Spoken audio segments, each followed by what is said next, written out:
Hello and welcome to Livin, Loca.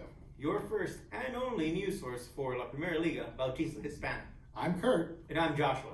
We have a great show lined up for you. We have a weekly interview as always. We are going to break down what we saw this week as well as our predictions for next week. But first, Livin La Liga Loca first. We have a breaking news story. Now Joshua. Yep. An anonymous source has tipped me off that Jason, known as Bozo and Three now. manager of Willie and the Boys, made himself the person in charge of the punishment this year, the last place punishment, because he knew he was going to receive the punishment. Oh. And I've heard that someone texted him a punishment idea. They said, shave your head bald. To which he responded, no, that will not be added, which leaves this reporter to wonder, is the reason he did that because, again, he knew he was going to be on the receiving end of the last place punishment as the ultimate bozo of the league. Corruption within the industry. Yes, so we will keep an eye on that story as it develops, and we will let you, the faithful viewer at home, know as soon as we have anything. But now, to our regularly scheduled program. Over to you, Kurt. Excellent.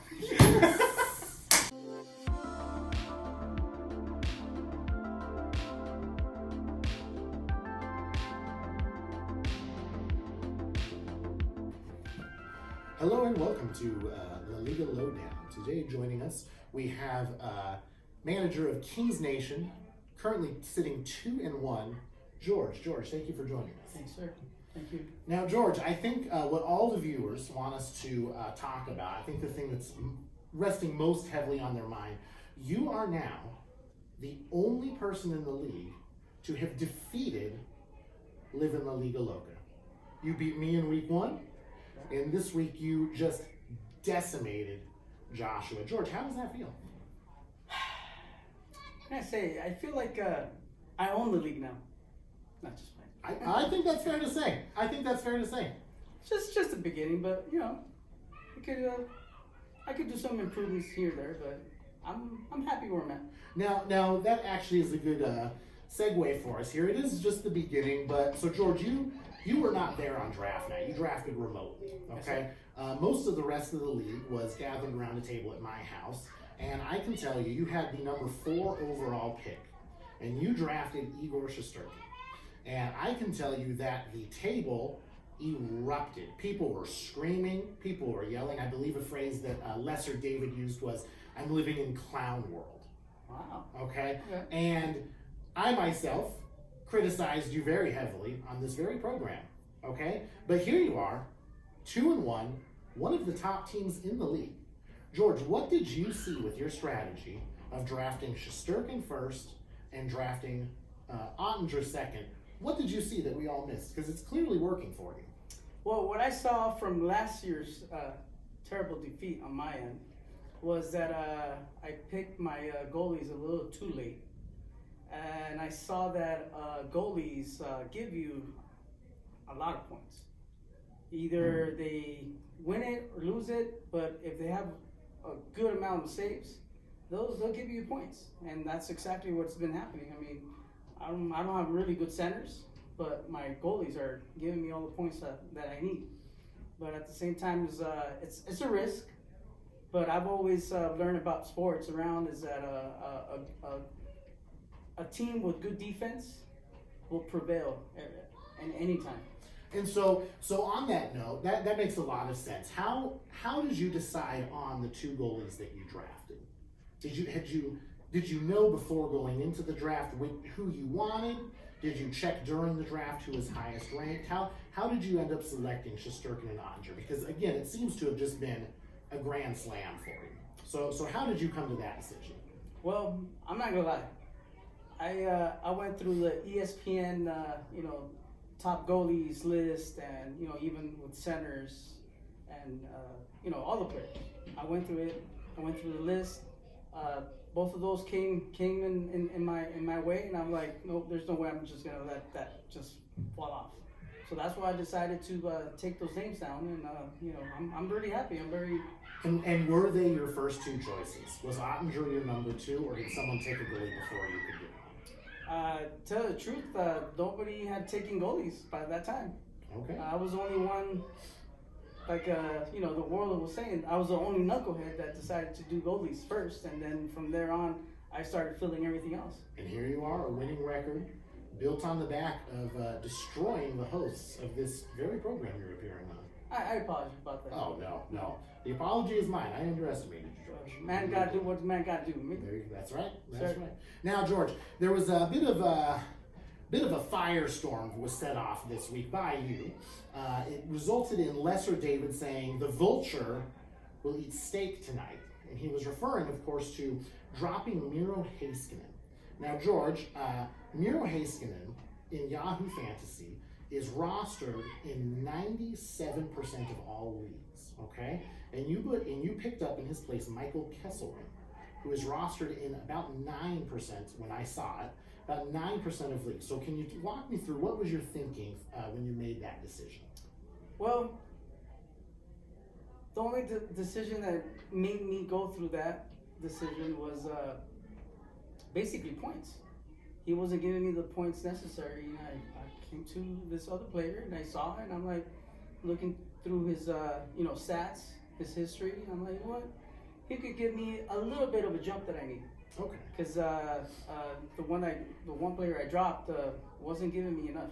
He was actually the lowest ones on my D from the ones that I have already on my starting. So one could say, if you don't produce, you don't eat on Kings Nation. Yes, sir. Okay. Yes, sir. I can respect that. Yes, I can sir. respect that. Now, George, I have one final question before we wrap this interview up here. Thank you, by the way, for taking time out of your busy schedule to come here. Oh, this is a privilege. Oh, the privilege is mine, sir. Thank you, sir. Now, the last question I have for you, okay? Looking ahead, playoffs, okay? Who do you think, when it's time to weed out the trash, all right? We've put the garbage to the side. Who's left? What 6 teams are making the playoffs this year? Let me see. I'm gonna be pretty humble about it, but let me do this. I would think the Livin Empire. I believe that Mr. Hard Knock here is going to make a comeback. Okay, all right. He's pretty well there. You would be the first person on the other than himself, you would be the first person in the history of this show to predict him making the playoffs. Wow. Okay, I'm privileged. A live in the Liga first. You know, sometimes we gotta take our chances, and whether the whole world likes it or not, gotta be a man about it. There you go. So we have Aurelian Empire. Yes, sir. We have the Heart Knock Life. And we have a Cracker Crunch. Okay. All right. And then I think you have a comeback. I think so. All right. Not just because he invited me. I'm just saying because. But it doesn't hurt. I have this feeling. I have this feeling that if he's not in it, he shouldn't be the commissioner. I don't. Fair. So now I have Benton's best team. I think Benton, with his knowledge with hockey, I have my respects for him. Okay, now I believe that's 5 teams. Is Five that teams. correct? Yes, so sir. Who is getting the final spot in the playoffs, George? Like I said, I'm gonna try to be as humble as possible. Okay. But I think this is my year. Okay. This is my year. I'll take number 6. I'm not asking for number 5, 4, 3, 2, 1. I'm asking for at least number 6. Now, when you say it's your year, is Sir. it your year to make playoffs, or is it your year to take the whole thing? I can't predict the whole thing. It will be a miracle if I'll take the whole thing. But Miracles do happen. hey, there's a Cinderella story in everybody's life. You know what I mean? So I would say humbly, I would say I'll just, as long as I make playoffs, I'm good. Okay. I'll feel proud of myself. I feel like I did a good job, and I'm not gonna back down on this. Just make the playoffs. But if at the end I take it off, sorry, I'll take it off. All right. Well, George, thank you for joining us again. Thanks, I appreciate you. Thank you. Thank you. Back to you guys in studio. So now for the part of the show where we'll be going over last week's results, and we're going to be looking into what's going to happen next week. Yeah. All right. So starting off, we are going to go over Cracker Cruncher and Willie and the Boys. So can you tell us a little bit about what happened this week? Well, I remember very clearly sitting here in this very spot last week, Joshua. Yep. And I believe my words were, this time next week, we will be calling Jason Bows 0 and 3. And Joshua, I got news for you. This week, 1 week later, we are calling Jason Bows 0 and 3. Yeah, I remember specifically saying, I believe Jason that he's got it this week. Foolishly saying that. It didn't happen, okay? Granted, it didn't happen. I don't think it means he's out for the count, though. Again, he's coming from a really rough position. I think the most tough position in the whole league. So he's going to have an extremely slow start. But, I'm really hoping that he pulls through, he recovers, he starts getting up there, building up that team, and he makes it into playoffs. I'm still not counting him out of playoffs just yet. I think what we've seen with Jason, you talk about the rough start, and what you see is, okay, he loses week 1. Yep. Okay? So then, he makes the adjustments to the team. He's building that team up, right? And so he goes into week 2, and he loses again. Right? So he makes some more adjustments. He's building that team up, and that brings us ultimately to week 3, where he lost again. I'm seeing a pattern that I'm not liking, but I'm going to deny that pattern and say things are going to change for him. It may not be this week, it may not be next week. It might not be this season. Frankly. No, I think he comes back. He's too good of a manager to not have anything happen. It's a small sample size this season, but we can only judge based on that small sample size. Yeah. What I see from that small sample size, unmitigated disaster. Moving on. Okay. So now it brings us to Benton's best team and Mix's matchless team.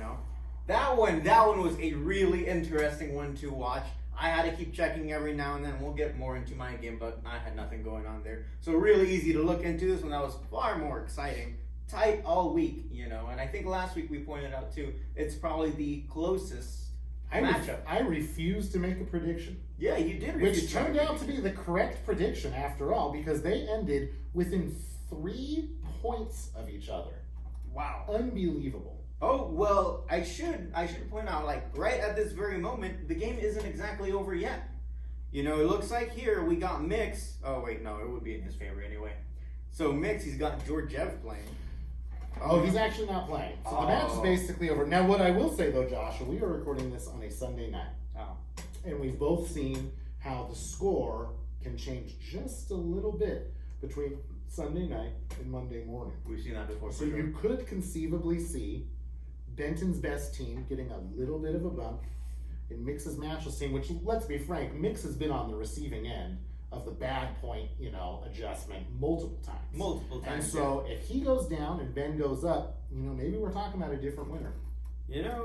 I know these point adjustments can happen usually between Sundays and Mondays, but Ben would need a 3-point adjustment. Has that ever been done before? He wouldn't need a 3-point. He would need a 1.5 his way, 1.5 the other way. I've seen it go 2 before. Oh, really? Yeah. Okay, so we can't just write out who's going to be the winner just yet. It seems like it's Mix. We can't be sure. All right. Okay, so now David the Vulture Kacheeks versus the Alphas. Now let me just come right out and say it. All right. Okay? Yep. I foolishly said last week, Lesser David, I believe in your team. I believe in you. I believe in your managerial prowess. He let me down. He did, in fact, let you down. I do want to say he did not get the lowest score of the week. I think we both know who did. Yeah. He did not get the lowest score of the week. But, I was talking with him, and I have to say, one thing that really endeared him to me, he was really cheering my team on this weekend. So Joshua, if I may, I propose that we no longer call David Lesser David. That is derogatory. That is hurtful. It is. He does yeah. not deserve I've it. noticed that. I've had some Okay. concerns as well. And on the same token, we can't really call the other David better David. Because that insinuates that there is a lesser David. And so I move henceforward as commissioner and as co-host of Livin, the Liga, Loca, that we no longer call lesser David. I think inferior David might be more inclusive language. Okay. And of course, by that token, the formerly better David is now superior David. Beautiful. What a brilliant way to maneuver through what is politically correct and inoffensive and inclusive Yes. of everybody at home. We strive for inclusivity on this show. Yeah. Yeah. All right, so you heard it here. No longer will there be a lesser or better David. Now they will be inferior and superior David. All right. Now that brings us to our next match, which is between Embrace the Suck and Pucker Up Buttercup. Now, I've got to tell you, we sat in this chair last week and I said, until Armando can prove he can win, we cannot vote for him to win. We cannot. And you know what he's done this week? What has he done? He has proved that through sheer tyranny of will, through all his gumption, through all of his a third thing, you can pull through. And my goodness, Armando pulling out the W. Biggest W I've seen since the start of the league. Congratulations. I didn't think you would pull it off. I'll be the first to admit it. I know. I was a little bit worried that we were going to get a similar pattern to last time, but it seems like he's breaking out of that pattern, you know, making a new one. Brava. Brava. Really excited for this guy and Wow. his future matches. And you know, who knows? Maybe he turns this into a run. Maybe he goes somewhere with this. I know. You know, when last season, I lost the first 2 weeks and then went on a 7-win streak. So maybe we're going to see a very similar thing from him. Maybe so. All right, super Maybe excited to see these. All right, now, that brings us to a very special next match between yourself, Commission Possible, and the Aurelian Empire. And you know, I gotta tell you, Mm-hmm. this commission is feeling more and more possible by the moment. It really is. Okay? And I gotta tell you, I was nervous for this week. You'll recall last week, I tried forcing you to make a prediction. I did. And in fact, your prediction came true. It did come down to the last day. But as of now, there appear to be 3 minutes left in the game. And Oh, is yours still going? mine is still going. Ooh. And the Aurelian Empire is going to need, in those 3 minutes, to pull off about 10 points to complete this comeback. Now, he does have Nathan McKinnon, and actually, breaking news. Breaking news, too. An assist from Batherson. Batherson just got an assist, Oh. okay? Which brings us to 2 minutes left. I think we need to just cut out that part right there. Sorry, I thought McKinnon had scored. I saw the score. We'll cut that out. It's Patterson. No, I think we're keeping that in. Okay. I think the real reactions is what we're striving there for you in go. this show. So we are about 2 minutes left in this game, Yeah. and he needs. Are you going to continue saying this, or you might jinx it for yourself? I'm going to continue saying this. All right, let's go. Because I've said he can do it. He has McKinnon. It's possible. Yeah. But he needs 10.6 points in the next 2 minutes. I think I've got this one on lock. I think it's over. So, Leo, it was a great match. Much better than last week's interview was this match. But it looks like Commission Possible rolling on to 2-1. I think that seems to be Aurelio's also very first loss this season, right? I think he just got a goal. McKinnon just scored an empty netter. Empty netter. Oh my goodness. We'll keep you posted. I never expected us to have a live reporting, live now, recorded later. I never expected to hate it so much. For the viewers keeping up at home, that's All right, what so I'm saying. let's come back to that. Before I damage my team further, let's go to the Heart Knock Life suffering what can only be described as a humiliating defeat. You know, it was a rough one. I think I did mention before that I was actually pretty concerned about this one, you know, even though it was pretty much within the same margins as I was going against Cheo. I felt like it wasn't really there. I felt like the victory wasn't going to come in. You know, I made moves that I believed were improvements to my team. You know, I didn't drop anyone who was performing well. If anything, I dropped the people who were consistently not performing well, and I substituted people who were pretty consistent and scoring pretty well as well. But you, in a little chat that we had before the show, you brought up something that I think is really important. You don't actually. Can you repeat it for me since I don't know where? I said you gotta ride the horses that got you there. You really do. You really do. Yeah. I still stand by the changes that I made, but maybe it shouldn't have been for this week. It resulted in a loss. It did. That is. I don't know if I would stand by those changes. Pretty significant loss as well. I didn't even break 100. I ended up with 87.4 points, while George ended up with 107.00. I'm pretty excited to continue seeing George play. Wasn't super excited to see him play against me this week, but I think this further goes to show that George may really be the dark horse, the underdog of this season. I think he may be. In another couple weeks here, we might adjust our predictions for who makes playoffs, and I think he might just sneak in there for me. Oh, I think this is a definite one this time around.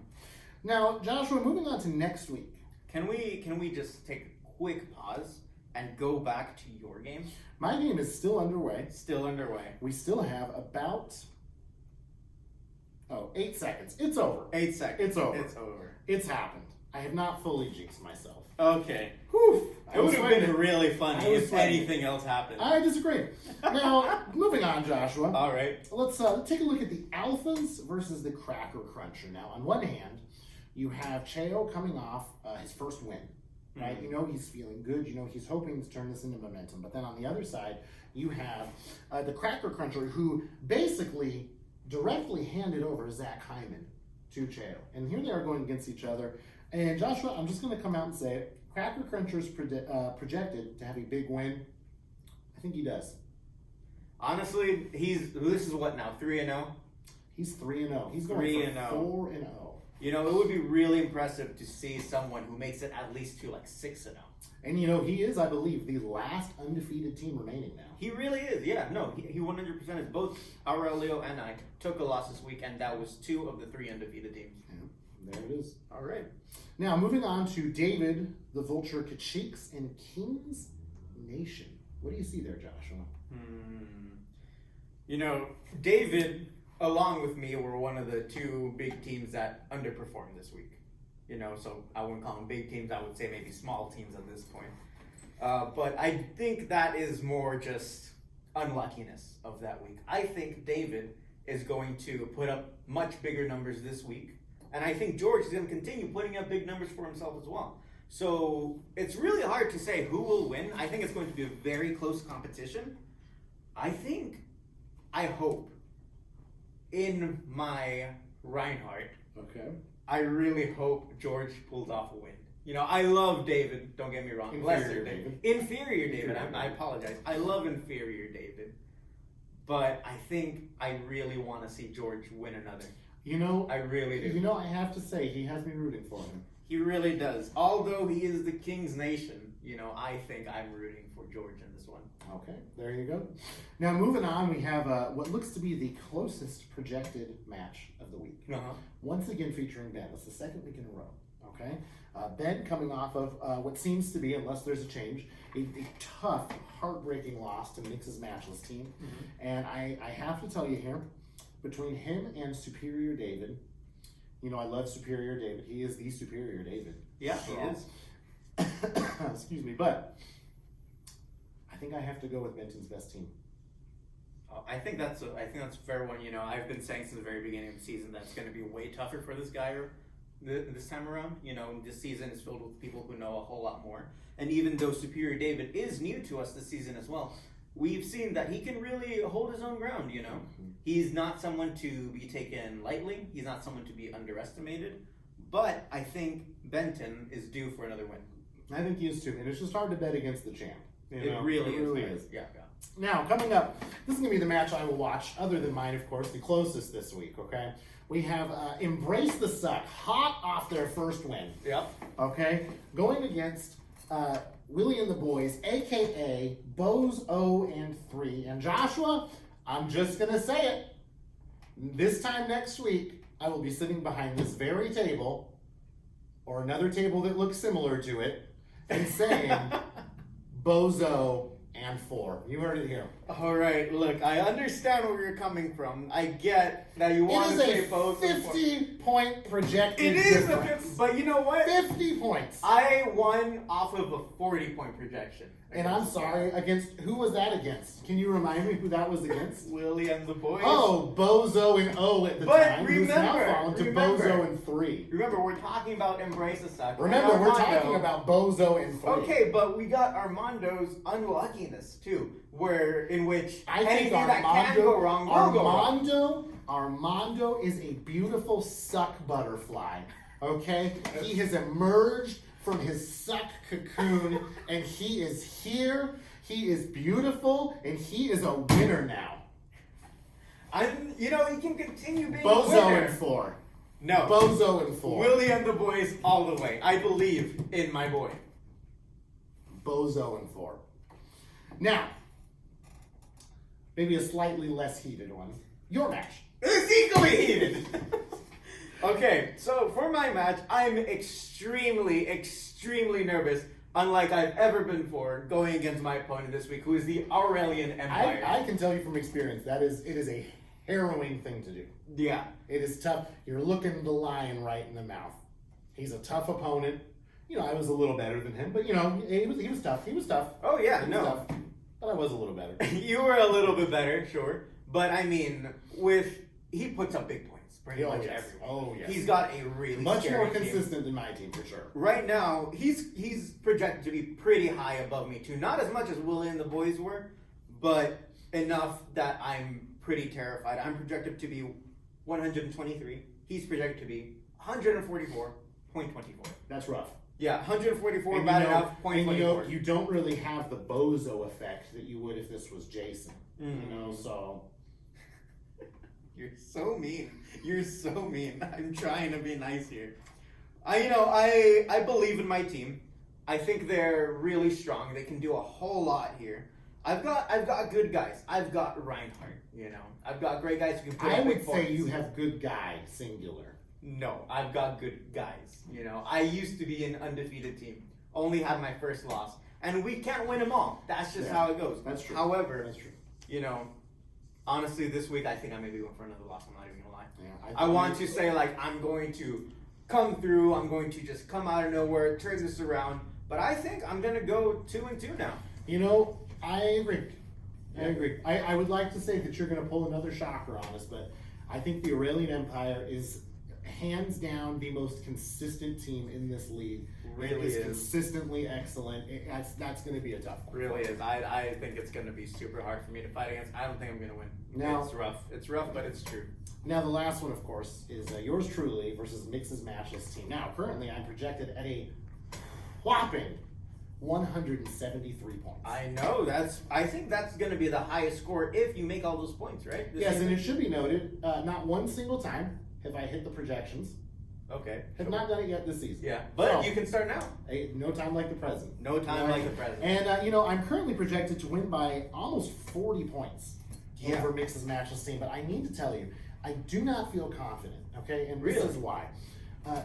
Mix has 2 first-round picks on He his does. team, and Leon Draisaitl showed up in a big way this week for Mix. Oh, I yeah. think he was the deciding factor between him and Benton's best team. Yeah, Okay? no. And that's not even mentioning Austin Matthews, who has struggled in the early season, but he's not going to struggle all year. He's going to break out. And if this is the week he breaks out, Commission Possible might be in a bit of trouble. I mean, he was already doing a few things last week too, right? Man. But, having said all that, I feel okay. I think it's going to be tighter. I think it's going to be much tighter Yeah. than the projections say. But I will pick myself to go through on And this I mean, one. looking here too, it looks like you have 3 games above this guy, right? Mhm. And it is Sunday night. Your time can be made to make changes and everything. I'm pretty sure he's going to be making those changes because you see that fire in Mix's yeah. eyes. Oh, He's yeah. a fire. He's He's here. a different He competitor wants this to year, for win. sure. He Yeah. wants to make playoffs. Yeah. Imagine going from such a low place last season to making it into playoffs, and I'm sure he's gunning for that first place too. I think that's a huge comeback story. Yeah, I think so We too. got quite a few of those this season too. We got George, we got Armando, we got mixed.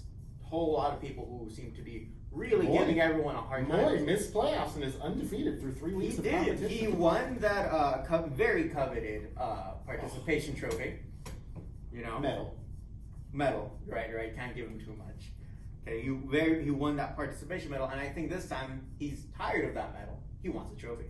He wants a trophy and a ring. We'll see if he gets it. All right. Well, as always, all of our love to you, the viewers. Thank you for joining us for Livin La Liga Loca. I'm Kurt. And I'm Joshua. Have a nice night.